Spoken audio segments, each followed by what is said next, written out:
What's going on, Team PokeColors family? Welcome back to the channel. If you're new, hit the subscribe, leave a like. And today, we're going to be revisiting one of the earlier Pokemon sets I ever completed. Actually, it was the first Pokemon set I completed. Kind of doing this out of order, but it's fine. It doesn't matter. We're going to get to them all eventually. So welcome to How to Complete a Pokemon Set series. If you're new here, basically, this is a little thing I like to throw in with a mix of content where it's like, hey, I have this set complete-ish. We'll get to that in a minute, but how you can go ahead about completing your sets and, you know, best practices, things like that. So this set is a set from 2007, I think, 2006, 2007, early EX era, mid-tier era. So without further ado, let's get right into today's video.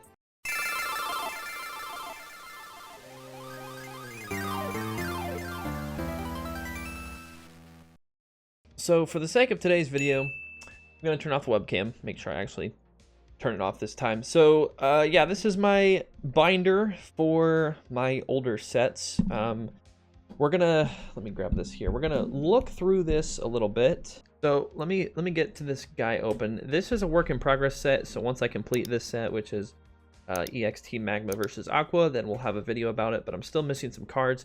What we're gonna get to here is this set right here. So this set is EX Power Keepers, and I completed this over the course of a year pretty much, and it was really cool because I actually had a lot of the EXs from this set. They were purchased in a lump sum, you know, bundle from eBay, and that was before I was really understanding of what set symbols were. And then when I started to, you know, put together some binders for these older sets from cards that I had, love this Charizard, by the way. Super cool card. One of my favorites of the set. Definitely a highlight card, and I definitely remember having this as a kid growing up. Very reminiscent of the early video games. This one's in not the greatest shape, but that's okay because it's, you know, it's for a binder. It doesn't matter that it's not near mint. A lot of my cards actually are not near mint in these binders. Some of which I don't even have sleeved, which is going to be my mission.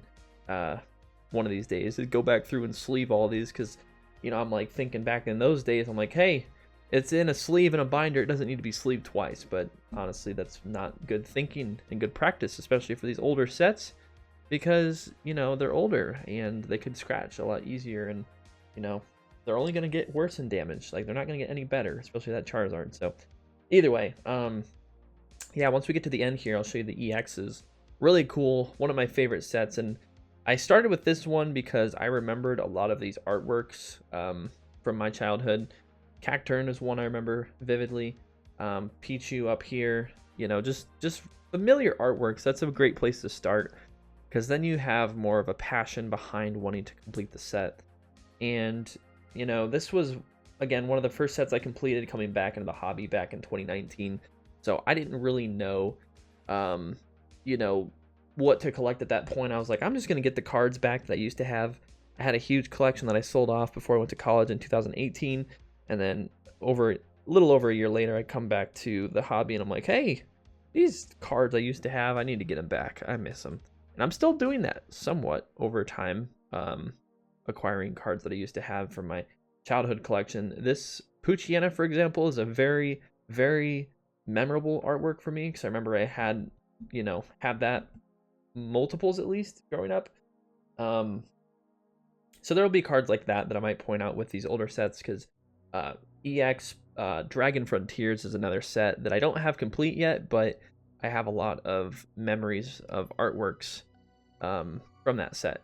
So with vintage sets, if you take a look here, 108, which is literally almost a third of the size of a modern set, like, you know, Scarlet Violet base set. Even some of the Sun and Moon sets are really big, like Cosmic Eclipse is double this size at least. So with vintage sets, you're working with a lot less cards to collect, which I think is a great place to be able to start with collecting vintage or mid-era, because you don't have to worry about, you know, so many trainers and so many special cards. Like, you know, there's no illustration rares, there's no, like, you know, there's some secret rares, which are typically gold stars, and they're very expensive. But for old sets like this, guys, I mean, you know, if you're interested in collecting older sets, the best place to start is just going to garage sales, yard sales, flea markets. Even card shops might have 25-cent bins, 30-cent bins, 50-cent bins, and I could not tell you the amount of cards I've found from those bins, especially my local card shop. They got like tons and tons, and surprisingly enough, where I'm moving actually is where I used to go and get my like trainers randomly, or vintage cards. So I'm gonna hit them up when I move and maybe do a little vlog style video and show you guys that there's easy ways to get vintage out there if you're still interested. But getting to the back here, this is where the pretty much the bulk of the hits would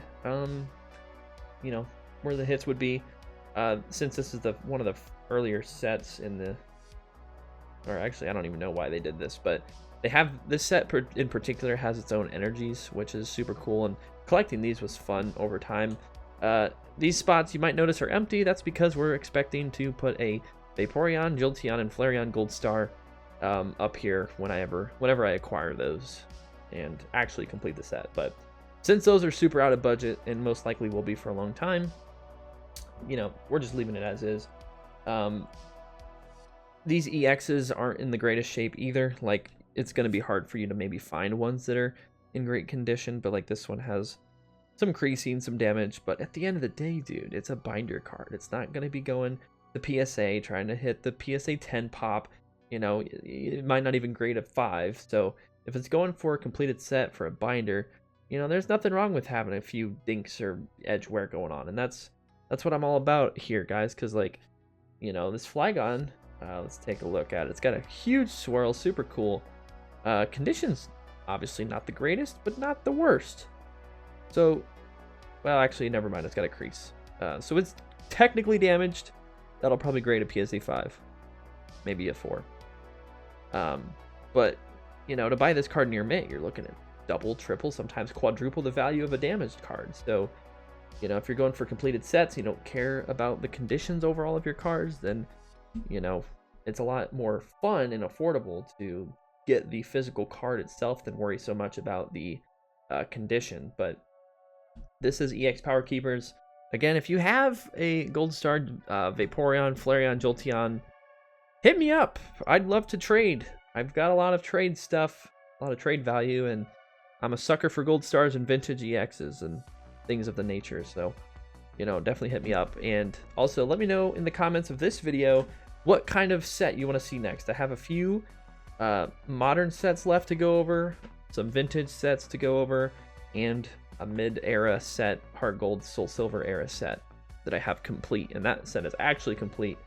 So let me know in the comments what you want to see next. Let me know also if you saw a card in this video that you're like, hey, I never even knew that card existed. Like, if you saw this Charizard for the first time today, let me know in the comments. I'd love to be able to experience, that aspect of sharing my favorite collection hobby, or restart. I'd love to share, my favorite things in my collection with you, and hopefully help build your collection and, help you see cards that maybe you were never even considering picking up before in time. Because there's a lot of cool stuff, especially if you go back even just 10 years at this point, which is XY, which is crazy to say. So this is obviously a lot longer ago than 10 years, but some of these sets from the EX era and Diamond and Pearl era have some insane artworks, and I feel like they get overlooked quite frequently because everyone's focused on the modern cards. But I am a mostly vintage mid-era collector with a moderation of modern, obviously, because I do content for modern videos and stuff. But yeah, either way, that's gonna be it for today's video. So yeah, that's gonna do it for today's video, guys. Again, leave a like, subscribe down below if you enjoyed, and yeah, let me know if there's anything here that you saw that was like, wow, that was super cool to see. Thank you for sharing. I would love to hear your stories, and maybe I've inspired you to complete the set yourself, because if you look at the price of this set complete, excluding Gold Stars, it's really not that expensive when you compare it to a Evolving Skies completed set, or even, some of these Scarlet Violet sets that have some huge hitters like Paldea Evolve, Paldea Fates. Like, there's a lot of opportunity out there to collect vintage and mid-era. Now, especially more than ever, because everyone's focused on modern. So hopefully some of you old heads out there will be inspired to go back and look at some vintage cards, because I don't know, to me this just hits home, man. But again, I'm biased because I grew up with this stuff. So Hopefully you guys enjoyed. Leave a like on this video, subscribe if you're new, and go down into the description. Support the channel by using the links. There's some links down there. You can get some discounts. It's just free money. It's not a big deal. But anyways, have a great day. We'll see you in the next video. Peace.